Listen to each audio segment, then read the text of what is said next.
Assalamualaikum warahmatullahi wabarakatuh. Salam sejahtera untuk kita semua. Jumpa lagi dengan saya Khairul Huda di channel Ayo Les. Pada kesempatan kali ini kita akan mempelajari kelanjutan ataupun part kedua dari soal prakarya untuk tingkat satuan pendidikan SMP negeri, MTS negeri swasta juga bisa berlaku. Untuk kelas 8 semester genap penilaian akhir tahun.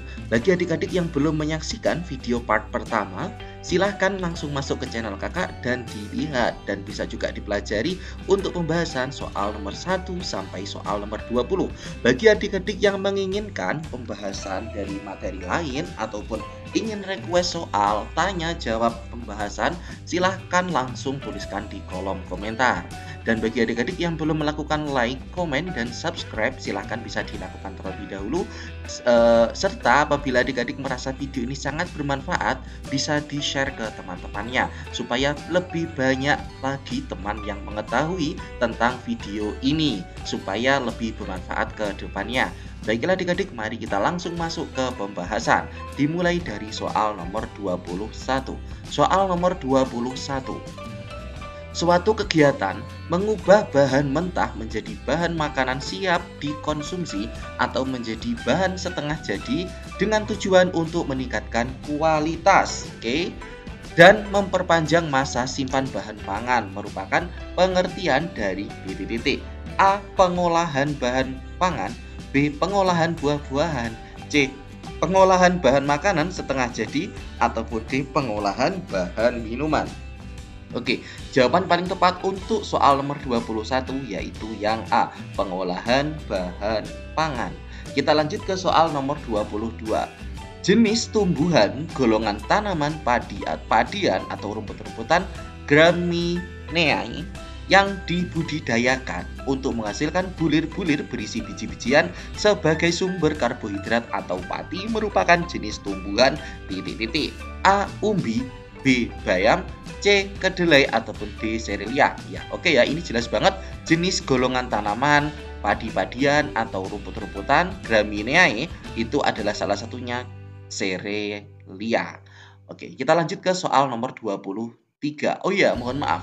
Bagi adik-adik yang belum menyiapkan buku catatan, silakan disiapkan terlebih dahulu supaya tidak ketinggalan ataupun bisa terekap semua kunci jawaban dan pembahasannya.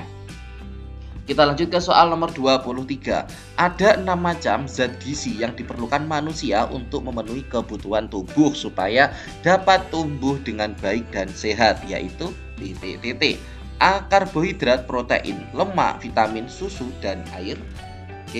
B. Karbohidrat, protein, lemak, vitamin, mineral, dan air. Jawabannya paling tepat adalah yang B. C ini kurang tepat. D kurang tepat. Kita lanjut ke soal nomor 24.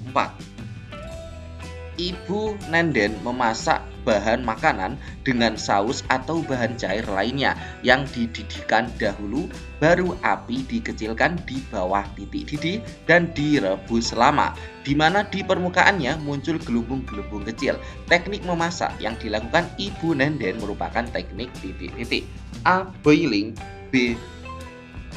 Mosheg, C. Simmering, ataupun D. Poaching. Teknik yang seperti dilakukan oleh Ibu Nenden yaitu adalah teknik simmering. Kita lanjut ke soal nomor 25. Onde-onde merupakan makanan yang terbuat dari bahan setengah jadi tepung ubi ungu dan tepung ketan putih, merupakan camilan khas masyarakat A. Indramayu, B. Bugis, C. Kalimantan, ataupun D. Bali. Onde-onde merupakan camilan khas masyarakat Bugis. Jawabannya adalah yang B. Kita lanjut ke soal nomor 26. Cara mengolah bahan makanan yang terlebih dahulu ditumis bumbunya dan direbus dengan cairan yang berbumbu dan cairan yang tidak terlalu banyak dengan api sedang. Biasanya digunakan pada makanan A. Daging, ayam, dan ikan. Jawabannya adalah yang A. Yang B. Nasi, ini bukan. Sayuran, bukan. Sayur juga bukan ya. Jadi jawaban yang paling tepat adalah yang A. Kita lanjut ke soal nomor 27. Yang tidak pernah diperhatikan dalam menyajikan penampilan olahan pangan adalah A. Kombinasi warna, tentu ini diperhatikan. Rasa dan suhu diperhatikan. Bentuk, tekstur, dan kekentalan, oke, ini diperhatikan. D. Hidangan dan bumbu masakan. Oke, jawabannya adalah yang do, kecuali. Kita lanjut ke soal nomor 28. Untuk mengolah untuk mengolah bahan makanan dengan menggunakan bahan dasar cairan, untuk mematangkannya disebut titik-titik. A. Boiling. B. Poaching. C. Moist heat. Ataupun D. Simmering. Ya, jawabannya adalah yang C. Moist heat. Kita lanjut ke soal nomor 29. Salah satu produk pangan setengah jadi bentuk pipih, tebal, dan atau tipis dari serelia antara lain kecuali titik-titik. A. Emping. B. Kentang. B. Mentega. C. Mie. Ataupun D. Bihun. Ya, jawaban yang paling tepat untuk soal nomor 29 kecuali yaitu yang B. Mentega. Kita lanjut ke soal nomor 30. Tiwul merupakan produk pangan setengah jadi dengan bentuk butiran besar terbuat dari titik-titik. A. Umbi. B. Kentang. C. Kedelai. Ataupun D. Gandum. Ya, jawabannya adalah yang B. Umbi. Kita lanjut ke soal nomor 31. Umbi berukuran lebih besar dibandingkan serelia yang digunakan untuk bahan pangan manusia dan hewan ternak adalah titik-titik. A. Kentang. B. Umbi. C. Kacang-kacangan. Ataupun D. Padi. Ya, jawabannya adalah karena ini biji berukuran lebih besar dibandingkan serelia, berarti ini adalah jenis kacang-kacangan. Jawabannya adalah yang C. Hilang ya. Kita lanjut ke soal nomor 32. Menurut hasil penelitian, bekatul mengandung mineral yang jumlahnya melebihi air minum sekitar titik-titik.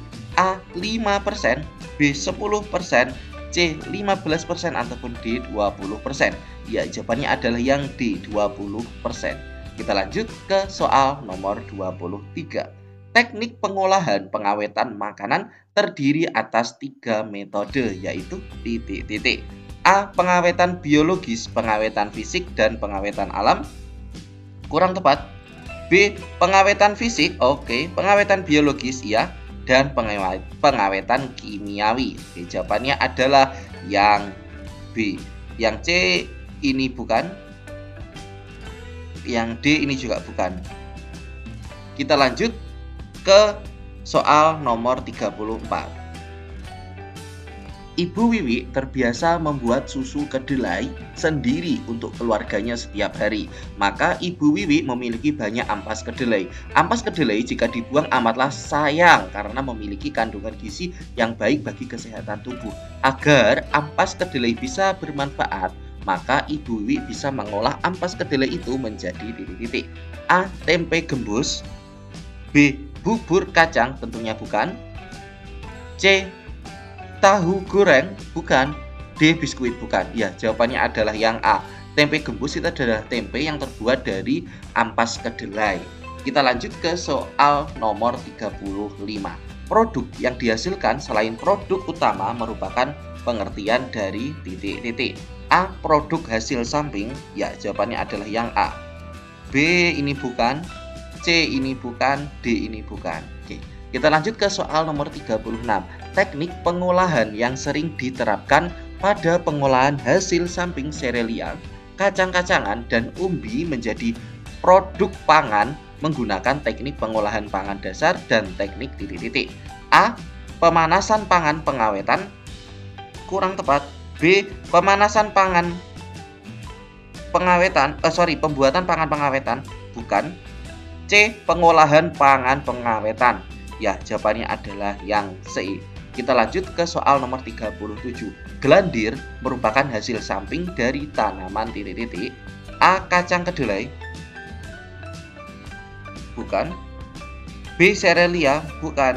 C. Kentang. Ini bukan.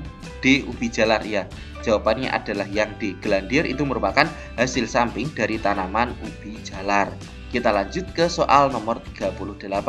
Tujuan dari pengemasan dapat membantu mencegah atau mengurangi titik-titik. A. Bau, B. Rasa, C. Kerusakan, ataupun D. Warna makanan.